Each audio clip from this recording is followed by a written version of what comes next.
Buen día. Aquí estamos otra vez desde Mar del Plata en una hermosa mañana de jueves de Pascua, un jueves con muchísimo significado para nosotros, una fecha, una fiesta con muchísimo significado para nosotros, los cristianos, los que creemos que en un día como hoy el Señor Jesús entregó su vida como sacrificio por nuestros pecados. Y me comunico contigo, me llego a ti en el día de hoy para continuar con un estudio que tiene que ver mucho con este tema, sobre todo con el discernimiento del cuerpo, con el funcionamiento de lo que Él dejara sobre la tierra. Lo que dejara para terminar su trabajo, para continuar su tarea. Nosotros somos la Iglesia del Señor, aquellos que hemos de continuar la tarea que Él dejó por cumplir. Y hoy quiero hablarte en este ratito sobre dos cosas que no nos gusta mucho escuchar. El Señor Jesús comienza abriendo su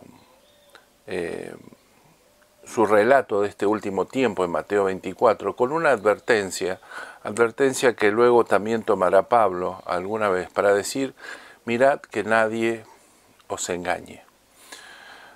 Y yo hoy quiero hablarte de dos engaños que la Iglesia ha sufrido por muchísimo tiempo en manos de el diablo. Y claro, estas cosas no nos gustan escuchar. No nos gusta escuchar que cosas que veníamos haciendo, las veníamos haciendo mal. Pero es necesario que así lo veamos. Yo voy a contarte voy a ir a dos pasajes bíblicos que tienen que ver con engaños, pero muy evidentes, que hemos pasado por alto. El primero de ellos está en el primer libro de Samuel, capítulo 17. Ahí se cuenta el relato de el enfrentamiento entre dos ejércitos, el ejército de Israel y el ejército de los filisteos. El rey de Israel era Saúl, y el relato cuenta que los filisteos se juntaron sus ejércitos para la guerra y se congregaron en Soco, que es de Judá, y acamparon en Soco y Aseca, que es Efes-Damín. También Saúl y los hombres de Israel se juntaron y acamparon en el valle de Ela, y se pusieron en orden de batalla contra los filisteos. Y los filisteos estaban sobre un monte a un lado, Israel estaba sobre otro monte al otro lado, y el valle entre ellos. Salió entonces del campamento de los filisteos un paladín, el cual se llamaba Goliat de Gat, y tenía de altura 6 codos y 1 palmo. Estos son 3 metros de altura. Y traía un casco de bronce en su cabeza y llevaba una cota de malla, y era el peso de la cota de malla 5.000 siclos de bronce, esto es casi 60 kilos. Sobre sus piernas traía grebas de bronce y jabalinas de bronce entre sus hombros, y el asta de su lanza era como un rodillo de telar, y tenía el hierro de su lanza 600 siclos de hierro, e iba su escudero delante de él. Y se paró y dio voces a los escuadrones de Israel diciendo: ¿para qué os habéis puesto en orden de batalla? ¿No soy yo el filisteo y vosotros los siervos de Saúl? Escoged de entre vosotros un hombre que venga contra mí. Si él pudiere pelear conmigo y me venciere, nosotros seremos vuestros siervos, y si yo pudiera más que él y lo venciere, vosotros seréis nuestros siervos y nos serviréis. Y añadió el filisteo: hoy yo he desafiado al campamento de Israel. Dadme un hombre que pelee conmigo. Oyendo Saúl y todo Israel estas palabras del filisteo, se turbieron y tuvieron gran miedo. Y David era hijo de aquel hombre efrateo de Belén de Judá, cuyo nombre era Isaí, el cual tenía 8 hijos, y en el tiempo de Saúl este hombre era viejo y de gran edad entre los hombres. El relato sigue, no voy a leerlo completo. Voy a ir comentándolo. La primera cosa que quiero advertir aquí es que este pasaje trata en particular de 2 personajes centrales. Hay más personajes y muy importantes, pero 2 personajes centrales. Uno es David y otro es Goliat. Uno de 3 metros de altura y otro un pastor de ovejas. Uno de ellos es el símbolo de la fuerza y el otro es el símbolo de la astucia.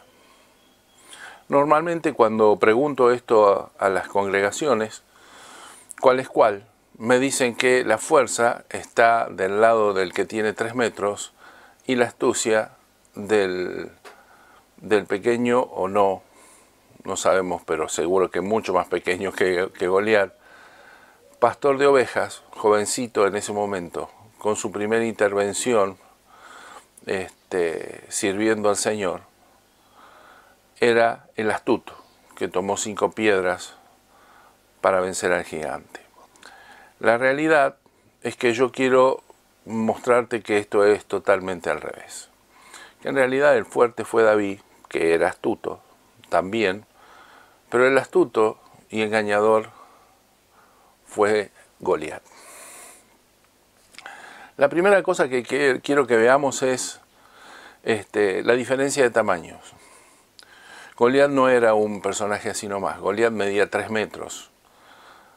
3 metros y por ahí algo más. Pesaba como cuatro hombres grandes como yo. Llevaba una jabalina que era, como dice, el tronco, ¿sí?, de un telar. Era tremendo este tipo. Pesaba solo su cota de malla lo que a lo mejor pesaba un soldado del ejército de Israel. Era realmente un gigante. Y con él venía su escudero. El escudero debe haber sido Schwarzenegger, más o menos. Porque para traer cada una de estas cosas, imagínense cuando él pedía, pásenme una jabalina, pásenme... Había que hacer un ejercicio bastante interesante de levantar pesas para poder entregarle a este hombre cada una de las cosas que pedía. Lo cierto es que intenté poner todo esto en contexto y quiero que es lo que hagamos en este momento. Aquí te presento el Valle de Ela. El Valle de Ela, estas fotos son actuales, no ha cambiado mucho excepto porque aparecen construcciones modernas, pero el Valle de Ela, como todos los valles en ese lugar, son valles muy extendidos, con montañas no muy altas. Lo máximo que pueden tener son colinas de 1000 metros, ¿sí?, y la mayoría menos que eso. Lo cierto es que son valles muy amplios, muy extendidos. No es como meterse en las cordilleras de los Andes, es totalmente diferente. Donde se encontraron los 2 ejércitos. El valle debe haber tenido no menos de 5000 metros, si no tenía más, de longitud, de espacio entre monte y monte, entre los 2 montes que nombra aquí, donde estaban dispuestos los 2 ejércitos. Lo cierto es que intenté ponerme en la cabeza y en la vista de Saúl y del pueblo de Israel. Y el ejercicio me dio más o menos estas figuras. Primero intenté poner los ejércitos.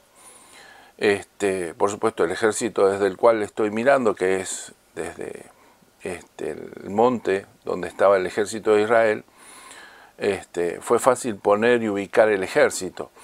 Ubicar el ejército en el monte de adelante, ya a unos 6, 7, 8 kilómetros de distancia, me fue más difícil. Es simplemente una sombra que vamos a tener que imaginar por allí, donde estaba el ejército de Israel. También ubiqué a Saúl y a sus generales, bien lejos de la batalla, ¿sí? bien lejos de la batalla. Ellos estaban arriba, viendo y dirigiendo, pero no estaban en el orden de batalla, en el frente de batalla como con todos los soldados. Ellos estaban bastante lejos, a salvo. Y en medio de todo esto, dice la palabra de Dios que estaban los ejércitos dispuestos para la batalla, estaban listos para entrar en batalla, para comenzar a pelear. Y en el medio de esto aparece este gigante.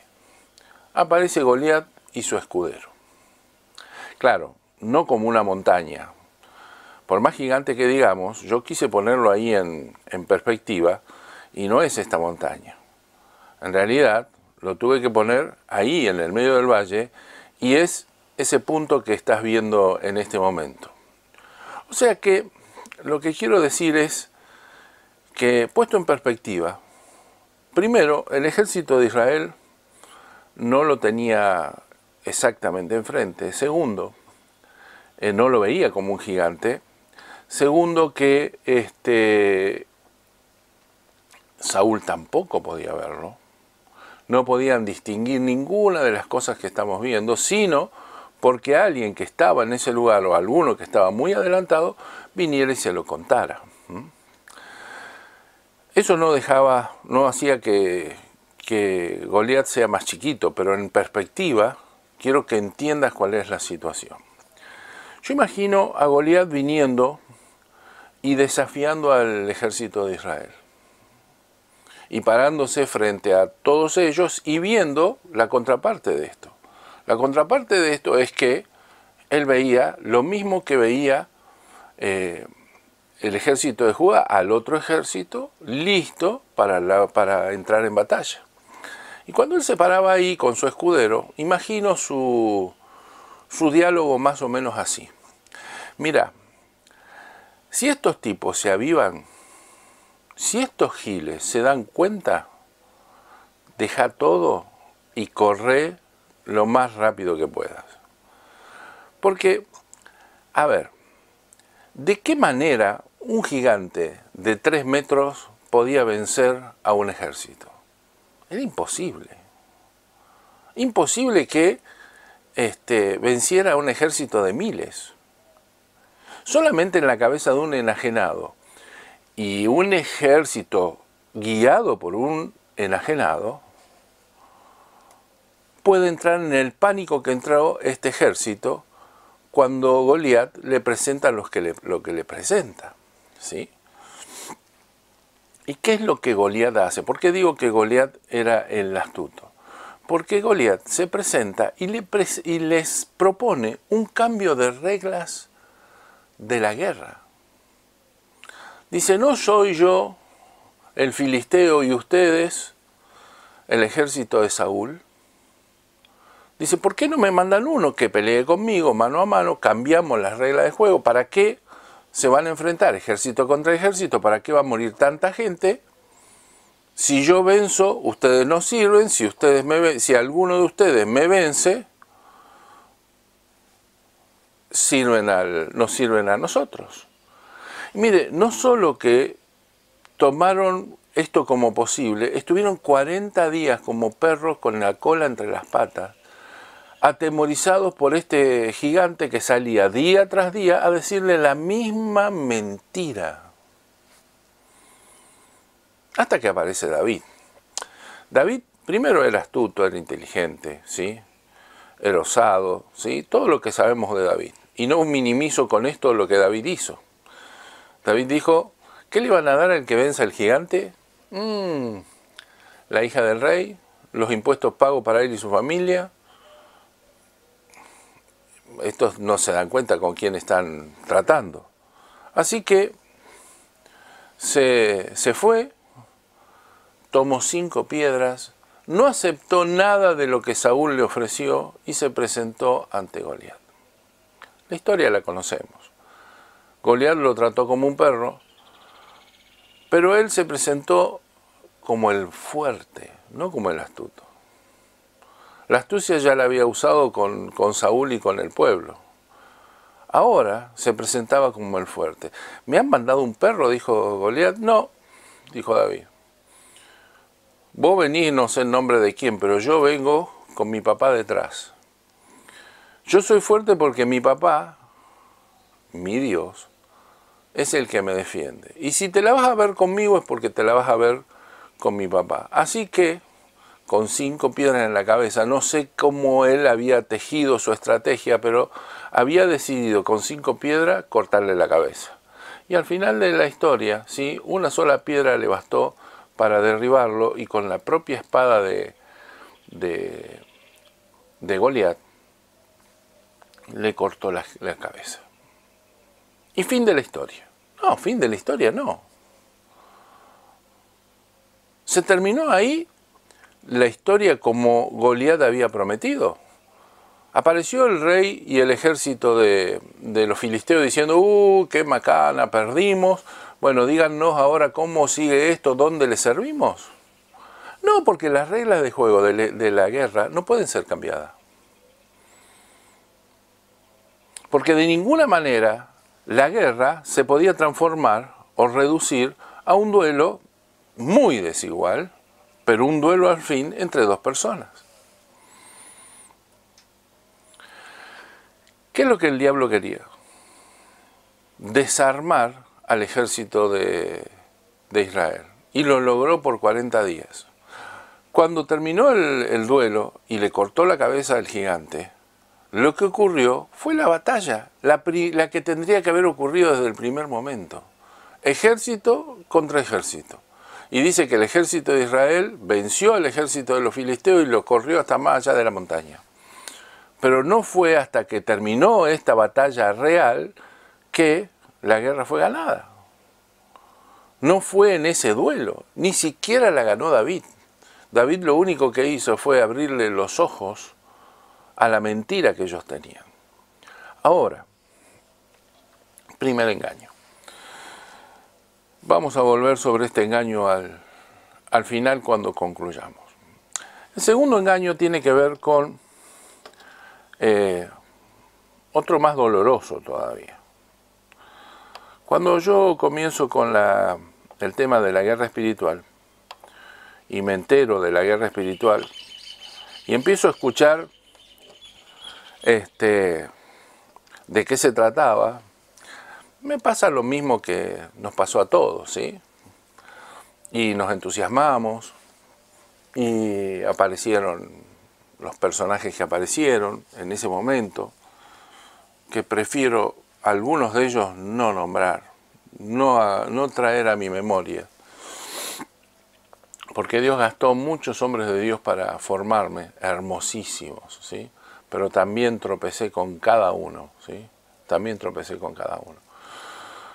Bueno, y estos personajes se atrevieron hasta nombrarnos generales de Dios, ¿sí? Y bueno, y siguieron inventando puestos y ministerios y oficios y cosas. Y ahí estábamos jugando a la guerra, clavando estacas, plantando banderas, rociando con aceite. Mire, nos faltó tirar la herradura para atrás y poner sal en la puerta del enemigo. Éramos aprendices de brujos, ni más ni menos. Y entre las cosas que nos enseñaron fue que teníamos poder para atar y desatar, y que había que ir a atar al hombre fuerte, que debíamos atar al hombre fuerte de nuestra ciudad. Y ahí fuimos y nos envalentonamos, hicimos reuniones y dimos vuelta alrededor de la ciudad y gritamos y el diablo aullaba y el diablo hizo 1000 cosas menos rendirse, menos quedar atado. ¿Y saben por qué? Porque el diablo tiene orden de estar desatado por un tiempo. Y ni yo ni nadie puede cambiar el permiso que Dios le dio. Ahora quiero que veamos esta historia del hombre fuerte. Mateo 12 tiene una de las 3 referencias que se hacen a él. Dice, Es Jesús el que habla. Dice, si yo echo fuera los demonios por Belcebú, ¿por quién lo echan vuestros hijos? Por tanto, ellos serán vuestros jueces. Pero si yo por el Espíritu de Dios echo fuera los demonios, ciertamente ha llegado a vosotros el reino de Dios. Porque ¿cómo puede alguno entrar en la casa del hombre fuerte y saquear sus bienes si primero no le ata? Y entonces podrá saquear su casa. Marcos hace un relato muy similar. Marcos 3, versículo 27, dice, ninguno puede entrar en la casa de un hombre fuerte y saquear sus bienes si antes no le ata. Entonces podrás saquear su casa. Y antes dice algo muy interesante. Si Satanás se levanta contra sí mismo y se divide, no puede permanecer, sino que ha llegado a su fin.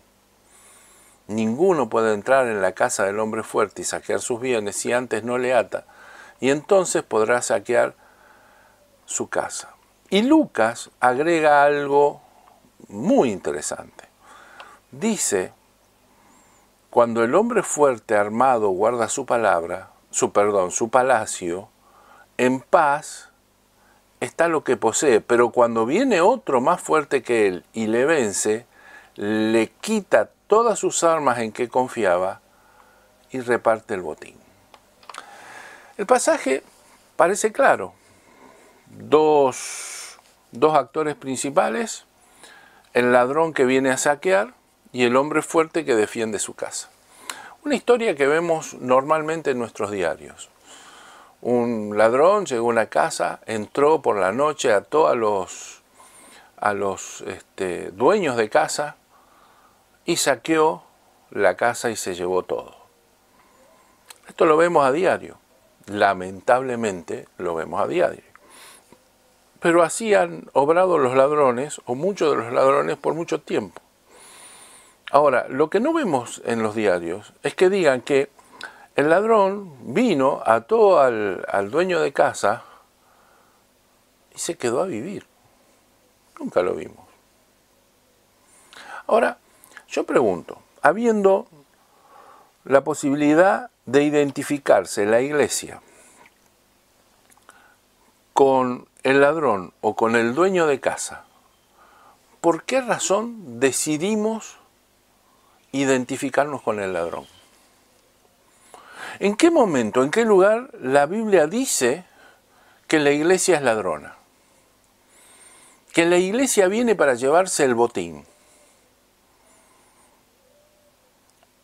Si yo lo entiendo bien, a la luz de todo lo que dice acá, la iglesia fue puesta para establecerse en una ciudad, pero no para saquearla, para establecerse y gobernarla, y para traer paz sobre su ciudad, para custodiarla, para defenderla. Entonces me pregunto, ¿por qué tomamos la idea, la figura, la posición del asaltante, del que viene, roba y se manda a mudar? Porque nos gustó la palabra atar, porque dice el Señor que lo que atar es en el cielo. ¿Solo por eso tomamos esta posición? A mí me parece que le hemos errado de cabo a rabo. Dice la palabra también ahí que cuando el hombre fuerte y armado custodia la ciudad, en paz está lo que posee. ¿Lo vieron alguna vez al diablo traer paz sobre algo? ¿Es algo que el diablo puede hacer o es algo que el Señor Jesús dijo que iba a hacer como ningún otro iba a hacer? Entonces a mí me parece que debemos darnos la posibilidad de interpretar esto un poquito diferente, más allá de que nos pese haber estado tantos años equivocados. Cuando yo leo hombre fuerte y la palabra de Dios me dice que el Señor Jesús dejó un cuerpo con él a la cabeza, no me puedo imaginar en la ciudad otro hombre más fuerte que Jesús a la cabeza de su iglesia, que es su cuerpo. No lo hay. Y hablo por experiencia, esto lo hemos aplicado en más de una ciudad, y todas las veces que esto funcionó como debe funcionar, mire, lo que Jesús dice se cumple. hubo paz sobre la ciudad, cambió el clima. ¿Qué clima? No el clima espiritual, el clima, en la lluvia, la sequía, la cosecha, cambió el crimen, cambiaron la cantidad de accidentes, cambiaron los gobiernos, cambiaron y se fueron los criminales. Cambió todo. ¿Por qué? Porque cuando hay un hombre fuerte como Jesús, armado, gobernando sobre su iglesia y haciendo que su cuerpo haga lo que tiene que hacer, en paz está lo que posee. Es clarito, es sencillo. Ahora, dice la palabra que si viene alguien más fuerte, y la pregunta es, ¿pero puede venir alguien más fuerte que Jesús a la cabeza de su iglesia? Y lamentablemente sí. Porque, a ver, imaginemos esto. Imagínese el cuerpo de Cristo como el cuerpo de un campeón. Recién hablamos de Goliat, ¿sí? Imagínese como el cuerpo de un gigante, como el cuerpo de una persona invencible, pero imagíneselo partido en pedazos. Imagínese que a la batalla el campeón se lo trae en una bolsa todo desmembrado. Mire, cualquier oponente esquelético le puede vencer. Porque este campeón tiene sentido en tanto y en cuanto sea un cuerpo que funcione como tal. Pero si está todo desmembrado, si está todo despedazado, si está cada miembro por su lado, si no tiene ni idea de lo que la cabeza quiere decirle, entonces no podrá funcionar. ¿Y qué es lo que hace el enemigo? Dice, cuando viene uno más fuerte que el hombre fuerte, pero no porque deje de ser fuerte, sino porque no está en condiciones de hacer absolutamente nada, dice, lo desarma y se lleva el botín. Y es lo que el diablo ha estado haciendo todo este tiempo con nosotros. Dos engaños. El primero, ¿cuál fue? El hacernos creer que nosotros somos el último general que el Señor tiene sobre la tierra. Que nosotros somos los nuevos Davides que vamos a vencer al diablo en este lugar, cuando la historia del diablo está contada. Los días del diablo están contados, los días de la libertad del diablo y los días de la condenación del diablo están contados. ¿Qué vamos a hacer nosotros para cambiar eso? Nada. Que tenemos guerra contra sangre ni carne, claro, yo lo sé, pero eso es tema del próximo estudio si quieres, ¿sí? Pero no es esta guerra que estamos aquí. Esto que estamos haciendo aquí es destruir la iglesia, es no darle al Señor Jesús el cuerpo que necesita. Cuando yo me siento el último general, no estoy entendiendo que el Señor está a la cabeza de toda su iglesia en la ciudad. No hay otro que pueda estar al frente, no hay otro que pueda mandar, no hay otro que pueda decirle a la iglesia lo que tiene que hacer. ¿Qué tiene sus oficios? Lo vamos a ver en el próximo estudio, ya lo sé. Pero para servir, no para mandar como si fuesen la cabeza de la ciudad. ¿Sí? Y esto intentaron decírmelo. Me lo dijeron, primero me dijeron, sos el pastor de la ciudad. Y yo dije, fantástico. ¿Por qué sos el pastor de la ciudad? Porque fíjate cómo te saluda la gente, cómo le va pastor. Y es cierto, yo iba por la ciudad y me decían, ¿cómo le va pastor? Hola pastor, buen día pastor, buenas tardes pastor. Pero cuando yo llegaba al templo tenía las ovejas que tenía. No es cierto que yo era el pastor de la ciudad. Hay muchos médicos también en la ciudad, a los cuales le dicen buen día doctor, ¿cómo le va doctor? Pero no son el médico de la ciudad. Yo tengo mi médico, el otro tiene su médico, ¿sí? Pero esa idea de ser el salvador del mundo, el diablo la trabaja muy bien con nuestro ego. E intenta mostrarnos esto.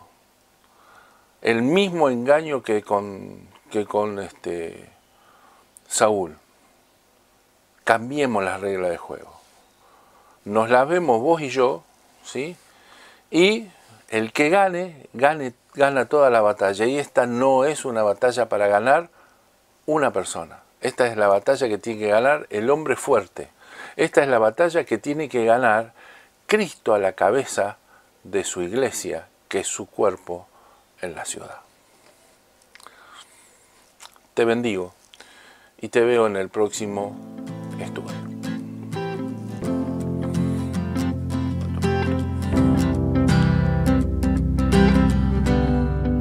como siempre, este y otros estudios puedes encontrarlos en nuestro canal de YouTube Bíblicamente o en nuestro podcast ¿Qué hacemos con esto?, que puedes hallar en las plataformas habilitadas como Spotify.